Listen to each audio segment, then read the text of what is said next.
Hello everyone, it is Jacob back with another TCG history video, and today we're doing something a little bit different. Instead of talking about one game or talking about all the games of a particular IP like Digimon or Dragon Ball, instead we're going to be taking a look at one of the most popular card game companies around, Wizards of the Coast. Specifically, we're going to take a look at some of their lesser known projects they've created over the years, and specifically, weird card games they made. Wizards of the Coast has made some card games you've probably heard of, like Magic the Gathering and Duel Masters, but there are a lot of under-the-radar things that they did that were just kind of bizarre. So I've selected a couple of them to talk about today. Maybe we'll come back and do this again some other time, but I picked some of the really interesting ones for today. So first up, we have what is probably the most well-known game on the list, which is Hekatoom. Hekatoom still deserves its spot on this list though, because as a game, it's very strange. So if you've never heard of it, Hekatoom was released in 2005, and it was fairly successful, receiving 4 booster sets and starter decks. And if you know anything about this game, it's the cards themselves. Because rather than using typical playing card style board pieces, this game uses plastic lenticular cards. Now, a couple other games over the years have used lenticular cards. Redekai is a good example, but they still typically have the shape of a playing card. This time, no. With Hekatoom having a big focus on the dark arts and magic and demons, they chose to create the cards in the shape of a pentagon. So your deck is a deck of pentagon-shaped cards with really dark creatures and whatnot art. The art's very reminiscent of the artwork that was allowed on early Magic cards that would not be allowed on later Magic the Gathering cards. And it seriously is very dark. Now, the game was fairly successful, but nothing groundbreaking. And since the cards were fairly expensive to produce compared to your typical trading card, Wotc decided to axe it while they still were making a profit from it. Now, I'm not actually the biggest fan of Hekatoom. I think its gameplay is fine, but it's the cards themselves that I have a problem with. I typically love the novelty of card games that do something way out of left field. But this time, I kind of think there are some downsides. First of all, the cards themselves are extremely thin material, making them very easy to damage, which is an issue when you can't put them in sleeves. The cards chip on the corners all the time, and the other big issue is if left sealed, the ink on the cards can cause the cards in a stack to fuse together, and you have to break them apart, which further chips your cards. So that's kind of annoying, but it still definitely deserves points for innovation and doing something a little out of the box. Our next game is the Codename Kids Next Door trading card game. Wizards of the Coast is no stranger to making licensed trading card games. After all, they made the Neopets card game, which is fantastic. This game was designed to be really simple to play, an entry-level game for young kids into Kids Next Door, which as a kid I definitely was into, but I never did pick up cards for this game. And like Hekatoom in our last entry, this one also has a gimmick, and it's weird. Every booster pack comes with your typical trading cards, but also sticker cards, which you are supposed to put on your trading cards to change how they work and create your own custom trading cards. That sounds like a really cool idea, but the collector part of my brain hates it. I don't like putting stickers on my cards, gotta say, but I do really like the concept. It does make me cringe a little though. The game refers to the sticker cards as stickas because it was 2005 and that's what you do. Although, it was never explained what that acronym stood for. So I made my own. Here it is. Stickas stands for Super Tacky Immediate Cling Creations of Advanced Human Science. Cool, huh? I think the game overall is very flavorful to the Codename Kids Next Door, keeping in its trend of childhood whimsy and its love of acronyms, which might be why it sold fairly well. This wasn't a huge hit for Wizards of the Coast, but they definitely did not lose money on it. Now we have to talk about Star Sisters.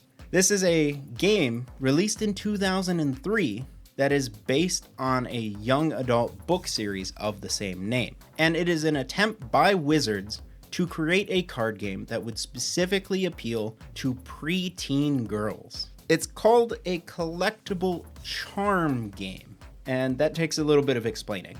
So when you play, you have a deck of charm cards, as well as a bracelet that as the game advances and you complete tasks, which typically are like truth or dare scenarios, you get to add charms to your bracelet.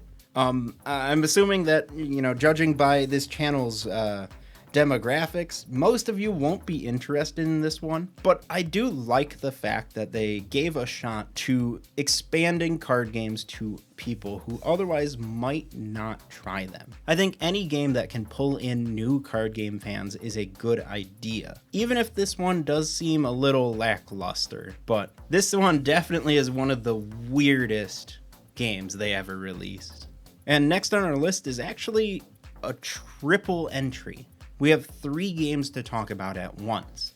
The games themselves that we're talking about are C23, a card game based off of an indie sci-fi comic series, Xena Warrior Princess, which was based off of a popular live-action television show, and Hercules: The Legendary Journeys, another popular live-action television show. Now, those seem like 3 random, completely unrelated things, but they're not. You see, it was 1998, and Wizards of the Coast experimented with creating a simplified system that could be used to play different card games against one another.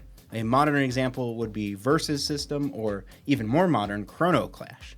The idea that you could have a standalone card game for the IP you're interested in, but also play it against the cards that your friends have. This was a pretty revolutionary idea for 1998, but it certainly feels weird being that only 3 properties were released with it. The system itself, which is called the Arc system, is quite like Magic the Gathering, but simplified. It's somewhere in between Magic the Gathering and early Duel Masters in terms of complexity. And it's actually really good. And all 3 of these games hold up quite well. Wizards of the Coast clearly never forgot about their idea of bringing in outside IP in a controlled card game environment. It reminds me a lot of what they're doing now with the Universes Beyond sets for Magic the Gathering. It's interesting how some ideas come back, even if they were not super successful initially. And the last thing for today are sports cards. Yes, Wizards of the Coast made sports cards. They've made tons of normal trading card sports cards over the years, but that's not what I'm here to talk about. I'm here to talk about the 3 games they released under the Showdown brand. These are actual trading card games using sports.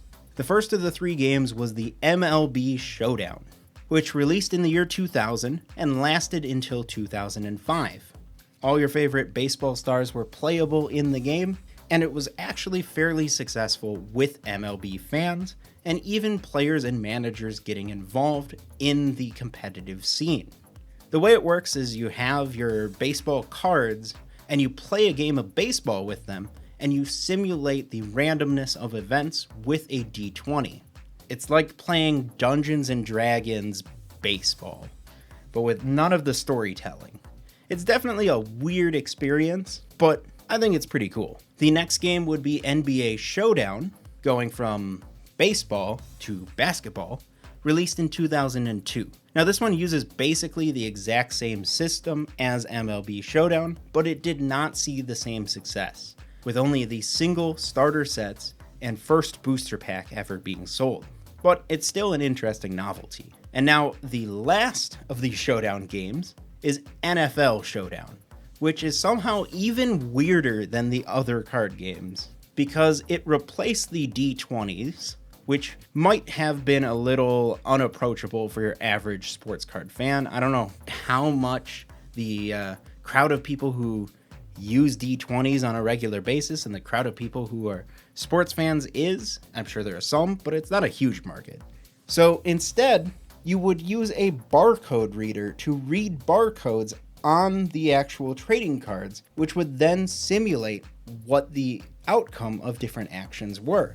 It's a really cool idea, and it's something that has been tried in other games, but it's not very common at all. It's pretty neat. Well, those are some Wizards of the Coast games that you might not have known even existed that are just out there, man. They're crazy.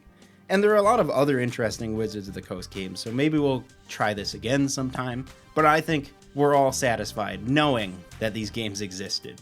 So let me know what you would like to see me talk about next time.